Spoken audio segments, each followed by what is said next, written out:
তোদের গ্রামটা আগের থেকে অনেক চেঞ্জ হয়ে গেছে। তোদের বাড়িতে বেড়াতে এসে যে মাঠে ফুটবল খেলতে যেতাম না, সেখানে দেখলাম অনেক বাড়ি ঘর হয়ে গেছে। সব কিছু চেঞ্জ হয়নি, কিছু কিছু জিনিস আগের মতোই আছে। মানে? ও কিছু না। রোহন, এখন কত থাকছো তো? না মামি, বিকালে চলে যাবো। না না, তোমার এখন যাওয়া হবে না, কালকে সাথীকে দেখতে আসবে। আমাকে দেখতে আসবে? হ্যাঁ। দেখিছো, বীর কথা শুনে মনে হয় লজ্জা পেয়েছে।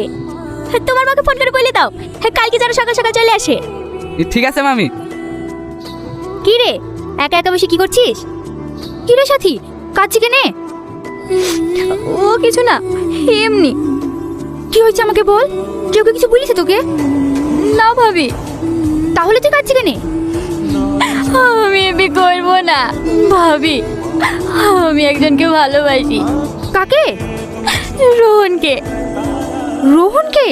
ও জানে না। কবে থেকে ভালোবাসিস?